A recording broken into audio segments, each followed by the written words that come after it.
Приветствую вас, дорогие друзья! Добро пожаловать на канал Custom Truck. Сегодня нестандартная ситуация возникла рано утром. У меня не запустился мотор в Kia. Что-то с аккумулятором. Скорее всего, ему приходит гомон. Стояла выходные машина, с утра пришел. Либо где-то был включен свет, но я еще не нашел. Либо дверь не дозакрыта, не знаю. Но факт оказался фактом. Пришлось здесь искать зарядное. В общем, 1,5 часа времени ушло в никуда. Но сейчас, слава богу, двигаюсь в гараж. Мы продолжаем заниматься Вольвой. Эта серия будет вот такая сумбурная наверняка. То есть мы будем что-то, поедем куда-то, в общем, движение будет, мне так кажется. Ну, хотя бы, во всяком случае, я на это надеюсь. Вам я желаю наиприятнейшего просмотра, ну а мы начинаем.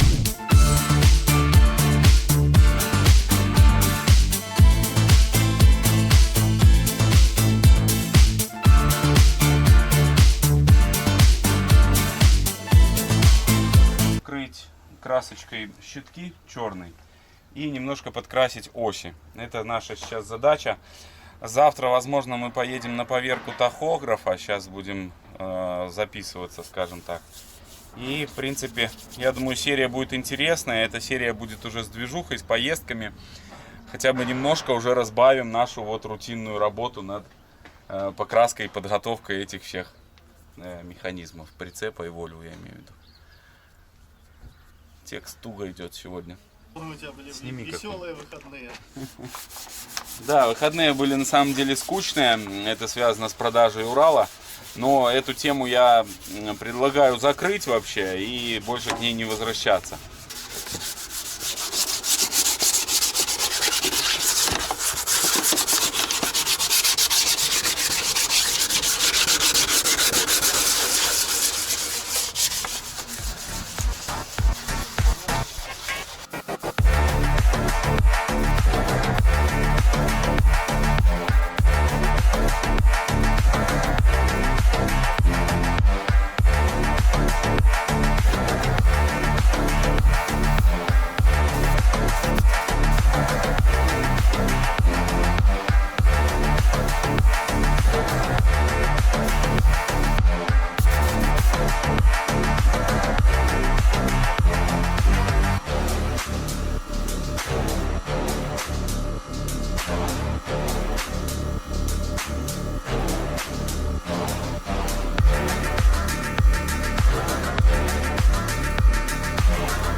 Все, покраска крыльев завершена, смотрится красиво. Это краска у нас структурка, бамперная Мипа. Мне нравится, как она ложится, очень-очень смотрится хорошо. Оси покрасил тоже черной краской, но не Мипой, другой, но тоже полуматовая такая, очень аккуратненько тоже смотрится. Вот так. Юра, в свою очередь, занимается салоном в Вольве усиленно. Опять мы здесь все чистим, опять мы здесь все моем. В общем, постоянно совершенствуем Volvo. Но уже внутри красивее. Вам, наверное, темно, потому что я сам еще плохо вижу. Юра сейчас здесь убирает. Вот в таком формате это. Моющий пылесос, химия, новые чехлы на сиденьях. Вот смотрите, я уже сел в грязной одежде. Сейчас Юра будет ругаться на меня. Ничего себе чехлы. Да, есть Volvo? Вот, да. Завтра отправляемся в первую поездку. Ну, здесь сейчас будем еще протирать все, вот эти вот панельки наши. Но уже хорошо, что у нас здесь не воняет. Огромное спасибо Вовану, нашему соседу. Ну и сама Вольвочка уже покрасивее. Ну, смотрите. Прям, ну, покрасивей. Не знаю, видно вам на камеру. Вот, завтра мы отправляемся в Оршу, соседний город. Это 50 километров отсюда. Будем пробовать проверять тахограф. Это необходимо нам, естественно. Вот, это первый шаг, который мы будем делать. Также открываем сейчас параллельно там все необходимые, оформляем документы. Обучение буду проходить тоже. для перевозок. В общем, определенные есть вот эти административные процедуры, которые тоже нужно нам делать. Самое главное, еще впереди техосмотр, тоже такое непростое задание. Но я думаю, в принципе, мы должны пройти. Вот. Так что, вот такие новости. Работаем, продолжаем работать дальше. Ну, когда мокро, оно все красиво. Да. Не, ну тут ты уже газанул хорошо, так полиролькой. Рация у нас работает, как выяснилось. Приезжал к нам подписчик наш Юра из Молодечно. Ему огромное спасибо за помощь, и мы проверили, все работает. Так что вот так, завтра отправляемся в первое наше путешествие.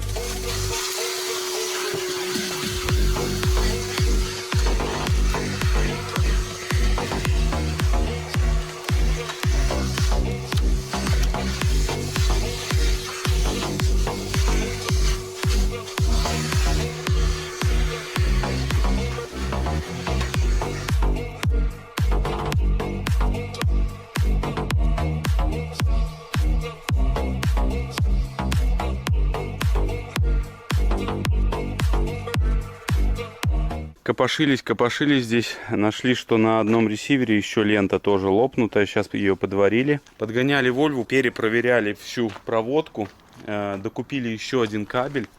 Оказывается, здесь на задний ход, чтобы задний ход работал, нужно два кабеля электрических. Вот один такой, второй вот такой. Они отличаются по своему предназначению. И теперь, когда мы подключили два кабеля, у нас начало работать все и в прицепе тоже. И повороты, и стопы, все работает. Юра там наводит финальный марафет перед дальней поездкой. Вот еще стойки зеркал. Мозгами понимаю, что нужно делать тормоза, но руки наводят красоту. Но в любом случае мы уже очень устали от этих всех ремонтов. Уже хочется поскорее поехать, работать. Но сейчас будет еще немножко загвоздка с документами. И как только будет все готово, мы, конечно же, поедем в путь. Так что пожелайте нам удачи, чтобы все получилось. Ну, а Юре хорошей дороги и настроения. Подписчики пишут, что если бы Дима не бегал с камерой у Юры под ногами, Юра бы уже давно был в рейсе. Это есть такое, потому что... Да, вы правы. Да, много времени уходит на съемки, но хочется и вам показать тоже, ведь это очень интересно, чем это все закончится. Поэтому огромная вам благодарность за поддержку на Бусти. Мы видим обратную связь, и поэтому стараемся тоже для вас пилить нормальный контент. Если у вас есть желание поддержать нас, то обязательно проходите по ссылке в описании.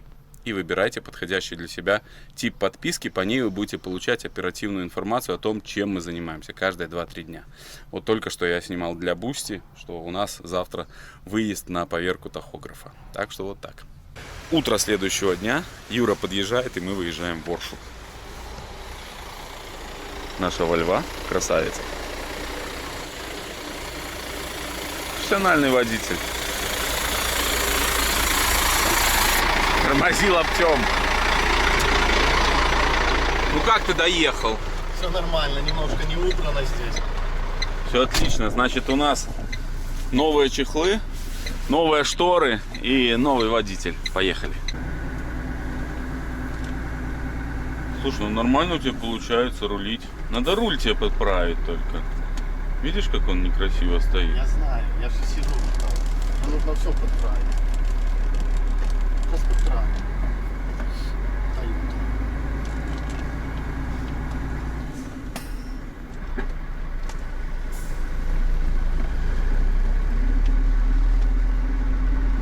Такой у нас красивый город.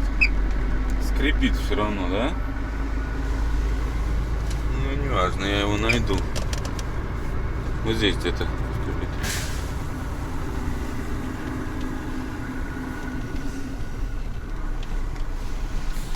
Коврик у нас красивый. Рычаг, новая резинка мазовская. Не знаю, как вам, друзья. Ну, такое себе. Видишь, наверное, было клеем помазать. Вот они. Ну, хотя клеем помажешь, потом не вынешь.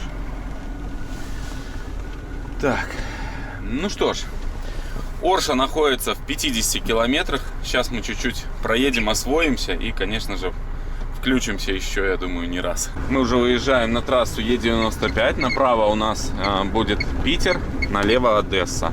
Ну а мы же будем уходить на Оршу. И к Вольве, конечно, уже чуть-чуть подпривыкли. Но нужно разбираться с этим жуком. Он все больше и больше. И непонятно вообще, скажем так, Юра эту панель уже снимал, и нифига. Надо будет потом открыть, посмотреть в кабине. Ну, посмотреть там, в панели. Смотрите, впереди Зилок. У нас такие тачки работают, трудятся. Им очень много лет, но они еще трудятся. Кстати, молодой пацан за рулем. Видел? Такой молодой-молодой вообще. Ну все, вот смотрите, нам здесь осталось буквально чуть-чуть. У нас тахограф вроде бы работает, но надеемся, что не придется платить деньги за его ремонт. Но он вроде так пишет, мы смотрели по шайбам, вроде все нормально. То есть вот у него скорость отражается, здесь работа, отдых, все это работает вроде. Взяли с собой там ключи уже, ящик, там домкраты, уже едем как настоящий рейс. Но надо привыкать. Мы не дальнобойщики, и сами понимаете, ну, нужно привыкать. Машина большая, и, естественно, сразу так вот сел и полетел, такого не бывает. Мостик мы переезжаем через Днепр. Там красавец Днепр.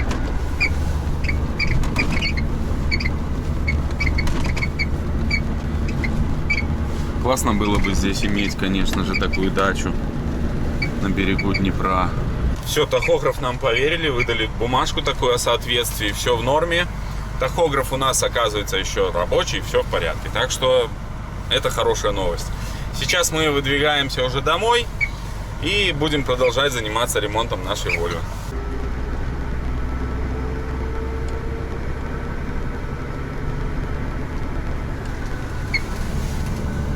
Приезжаем в Днепр. Здесь памятник Катюше.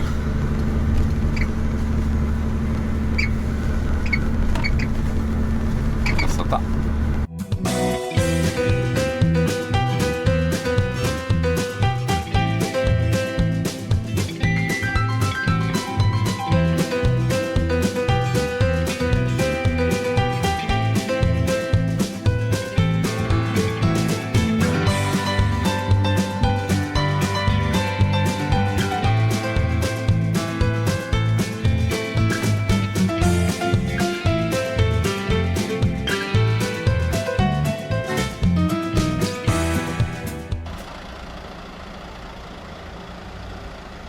Юра поехал в гараж, я же сейчас взял свою машину и тоже отправляюсь туда. Сейчас цепляем прицеп и попытаемся еще сегодня успеть пройти техосмотр.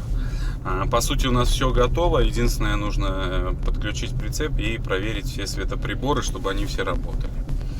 Вот, ну, будем надеяться, что у нас все прокатит. Пока я доехал, Юра уже зацепился. Но еще кабеля не подключал. Сейчас проверим, зацепились мы или нет. Все отлично. Ух, тормоза держат, да? Все, подсоединяем воздух. Так, первый подключили. Потом у нас идет провод. Держится, кстати, плохо у нас. Потом вот этот кабель. И тормоз. Обязательно нужно послюнявить, как учили нас подписчики опытные. А вот эту штуку нам поменять нужно. Там жопа резинки. Так в этом же и причина. Все. У нас, видишь, здесь этот кабель крест-накрест. Вот. Это, наверное, не совсем правильно. Не знаю. Видишь, будем поворачиваться, может эта розетка у нас выскочит. Да, надо сделать тринкалку. Давай. Неси два хомутика. Это надо гараж открывать. Да, нужно, потому что выскочит он на повороте. Ну что, Юра выезжает на техосмотр. Хоть бы все получилось.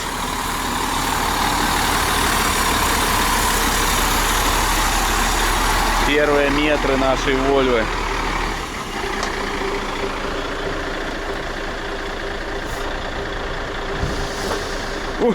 Все работает четко.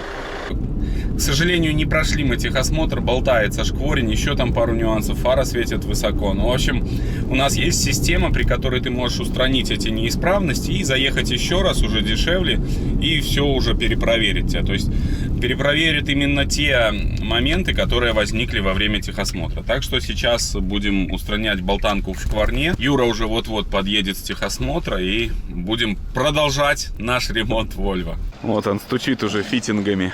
Вот здесь у нас такая металлобаза теперь появилась. Ну и наш дальнобойщик.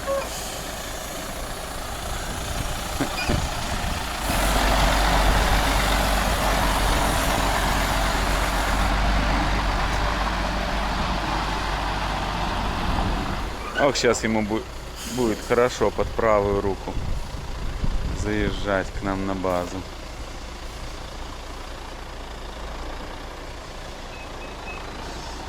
Пойду помогать. Слушайте, ну отлично у него получилось. Его сейчас закладет как надо. Все, едем потихоньку. Ну, получается у него вроде нормально. Пока я приехал на базу, Юра уже здесь опять что-то ремонтирует, что-то сломал, уже замок нужно делать. В общем, мелочевки у Volvo еще очень много, и нужно заниматься. Пока мы ждем документы, мы продолжаем работать. Появился очередной клиент на Богдана, и он уже стоит в гараже. Вчера мы его завели, он опять завелся с полтыка, то есть, ну, прям автобус радует. Но кузов, к сожалению, у него сгнивший.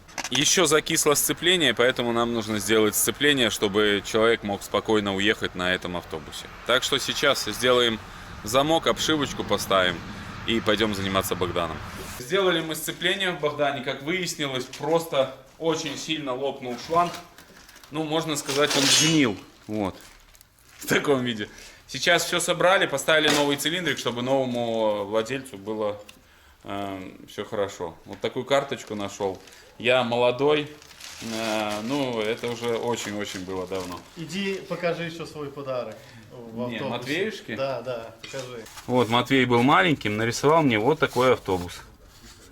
Я его повесил, он у меня всегда был вот здесь с собой. Машина, на которой прошла моя молодость, ну и Юрина тоже.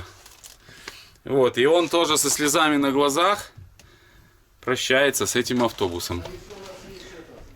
Но это не факт, что заберут его, но... Лицензионная карточка. Да. Трос спасения. И здесь, чтобы зацепиться, нужно снимать бампер передний там. Но у меня такая приспособа, ее туда вставляешь вверх рукой, потом она сама уваливается, да, туда, и тросиком зацепляешь, и не надо ничего снимать. Да. Специально сделал, тросик новенький. Тросик упадет потом. Да. Не упадет. Но на самом деле кузов у него очень сгнил. На техосмотре у нас возник нюанс, болтается шкворень, и вы знаете, как раз вот смотрел видео Ромы, шитого дальнобоя, и нарвался на тот момент, что его можно подтянуть. Вот сейчас мы попробуем подтянуть. Тоже разобрали у себя крышку, и головка явно сюда, Юр, не налезет, потому что мешает опорный диск. Нужно рожковым попытаться. Так что Роме огромный привет и спасибо за информацию. К сожалению, шкворень у нас болтается внизу, и вариант Ромы шитого дальнобоя не прокатил. Поэтому принято решение снять шкворень. Не знаю, чем это сейчас закончится для нас, но началось это с проблемы вот с этой гайкой. Открутить мы ее ничем не можем. Уже и цепочки все порвали. И ключа у нас такого нету. Монтаж говнется. Автоген. И все получается. Перекинь. Перекинь вверх. Ага. Сейчас масло польется, я так понимаю. Да, давай. Столько здесь масла и все. Сняли ступицу, сейчас снимаем опорный диск вместе с колодками, и тогда у нас будет доступ к шкворню. Надо туда колодочку, да?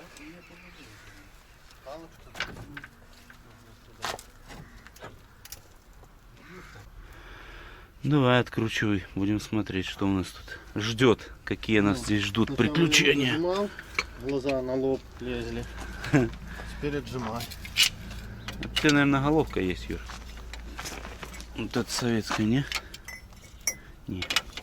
Это ступичный ключ от советской тачки подходит. Пошел. Да, я такие рукой откручиваю гайки. О, подшипник выдавился, смотри. В общем, сейчас будем разбираться здесь. И когда будет информация, обязательно сообщим.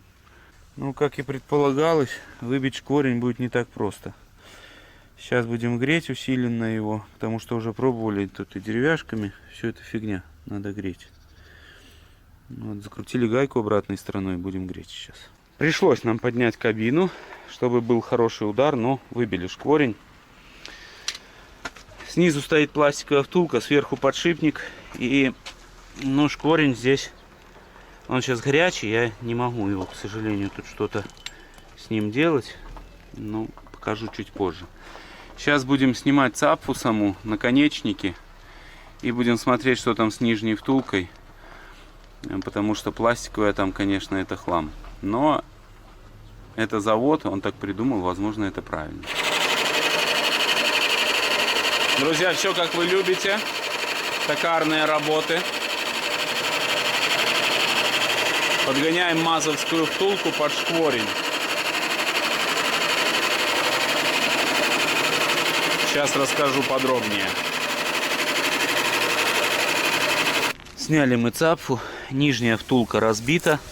Вот так она выглядит. Она пластиковая. Это мне прям вообще не нравится. Ну и сейчас попробуем выточить бронзовую, которая будет, надеюсь, здесь мощнее сидеть и плотнее. Это нижняя часть шкворня, а сверху стоит подшипник. Здесь конусная посадка в саму балку. Сейчас подгоним втулку, все соберем, я думаю, будет работать. Вот так убивается инструмент. Палец очень каленый. Подгоняем прям по соточке, чтобы все было идеально. И Юра ленится за водой сходить, это его печаль. Я предложил сходить за водой, но Дима сказал, что и так сойдет. И все мои начинания, он так и говорит, и так сойдет. Протачиваю наружный диаметр втулки, чтобы втулка поместилась в нашу цапфу вольвовскую. Токарные работы мне нравится делать, но это очень ответственная работа, и здесь нужно быть очень внимательным и осторожным.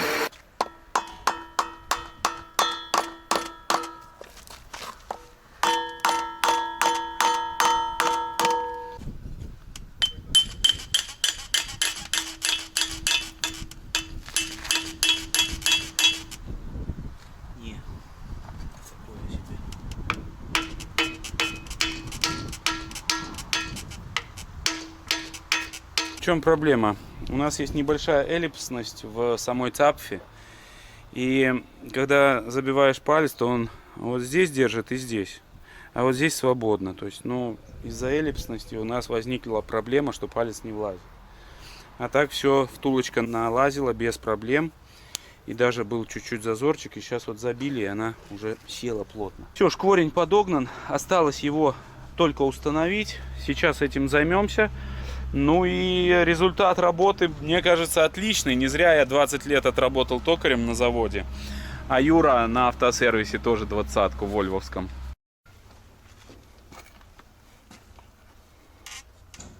Нужен сейчас. Тут не нужен. Нужен? Ну-ка. А что мне сделать? Не влазит что-то. Ува.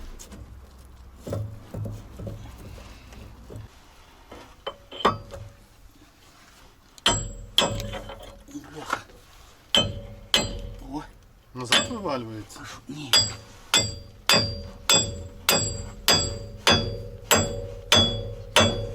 Сейчас мы его подтянем подшипником, как нам надо. Так и сделаем. Ну, все идеально, по-моему. Вообще даже нет болтанки никакой. Еще подшипник даже не стоит, обрати внимание. Угу. Подшипник у нас в хорошем состоянии.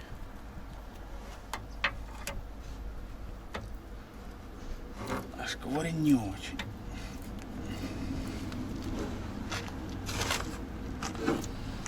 Долбануть его чем-то. Молоточком.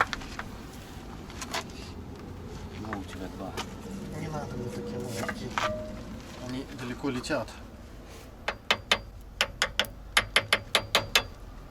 Не долби, резьбу-то.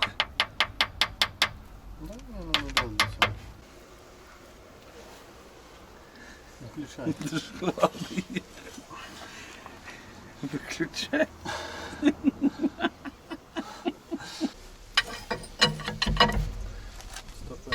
Вчерашнее наше движение, друзья, по подтяжке подшипника закончились печально, что мы обрезали резьбу на гайке и вот пришлось покупать новую.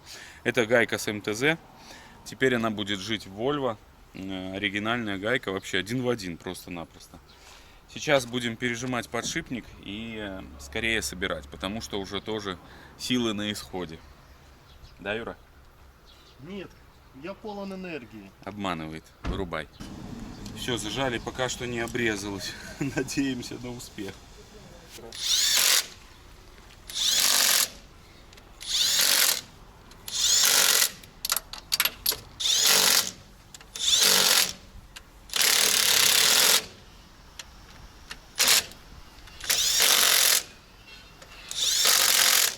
Сколько ньютонов ее? 830-50? Да, нет, 454, 12, 68. Все, собрали, поставили наше колесико, осталось только залить масло в ступицу. У нас пока что нету такого масла, сюда нужно специфическое масло. Ну и сейчас будем продолжать, все, наведем здесь порядочек и будем устранять следующие нюансы, которые у нас еще имеются. Нам нужно устранить как-то сверчок найти, нам нужно устранить еще скрип в кулисе. В общем, нюансики еще присутствуют. Да, и фару опустить, потому что она, сказали, будет слепить самолеты. Сделали специальный стенд для регулировки света. Вот нанесли полосу здесь на эту фару. И сейчас туда примеряем. Мы уже отрегулировали. Все, еще чуть-чуть ближе к себе, Юр. Ага, все, идеально, да? Так что слепить никого не будем. Все, фары отрегулированы. Эта фара у нас была нормальная. Вот так как раз таки очень-очень высоко светила.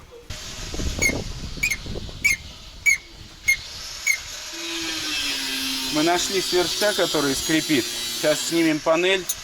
Надеюсь, найдем причину.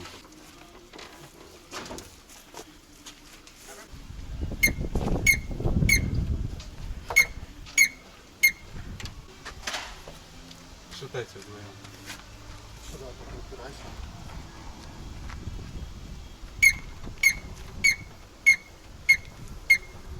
Что за дичь, блядь? Типа вот тут. В общем, скрип вот где-то здесь. Возможно, либо во втулке, которая здесь стоит, либо ВДХ убрать и зашиковать все. Не знаю пока. Ну, скрипит где-то здесь. Да, вот в этом узле скрипит. Давай ВДХ зашикаем, посмотрим. Раскрутили здесь мортер, помазали маслицем и нифига не помогает. Что делать, не знаем, пока не можем найти. Ник, я ни в чем не откажу. Я ни в чем не откажу. Я ни в чем не откажу. Эй! Нашли сверчка. Сам амортизатор скрипит. Сейчас взял вот эту смазку ДВХ-овскую и бахнем. Угу. О, уперлась маслом.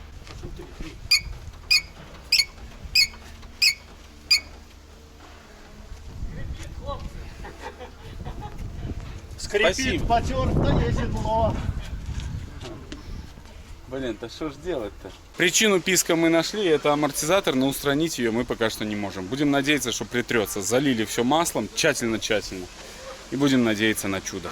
Греем пушечное сало, решили обработать прицеп антикоррозийным составом. Вот такого плана. А где бирка? Вот, пушечное сало антикоррозийное. Oil Right. Разогреваем и банки от Gravitex наносим. Пистолетом для Gravitex.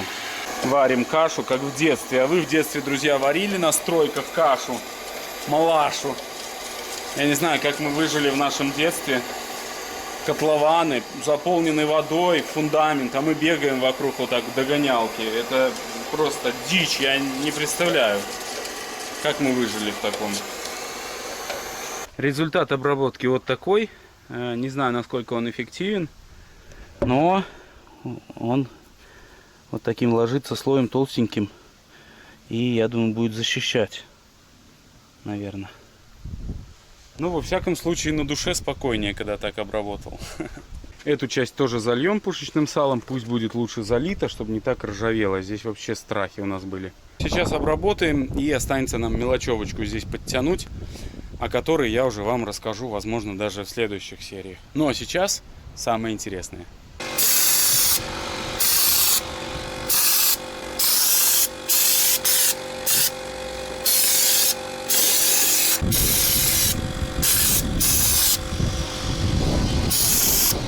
Ну что ж, чуть отмылся я от мастики, которые обрабатывали мы сзади. Здесь мы обработали пушсалом. Пушсало нормально, вот мастика просто весь был в мастике. Но в конце видео, естественно, самое интересное, это сколько обошлось нам вот это восстановление. То есть полностью все. Здесь мы в тетрадке записывали вот такой список. Раз и два. 2 страницы. Все я подсчитал. В итоге у меня получилось 6954 белорусских рубля. 7000 белорусских рублей нам обошлось все восстановление Вольвы, без учета наших трудовых затрат. Это именно расходы на материалы, на запчасти, на все-все-все. Это включена резина, краски, все-все-все абсолютно. Фактически это очень серьезная цифра, и казалось бы, ну что тут такого по мелочевке подделать, а вот такие цифры в итоге выскочили. Так что пишите ваше мнение, стоит ли заморачиваться и так восстанавливать технику, приводить ее к жизни, либо сразу покупать в идеале машину. Будет интересно услышать ваше мнение. Ну а вам я желаю только хороших людей на жизненном пути, всех благ и всего самого, самого наилучшего. Всем пока! Пишет оно там или нет? Пишет.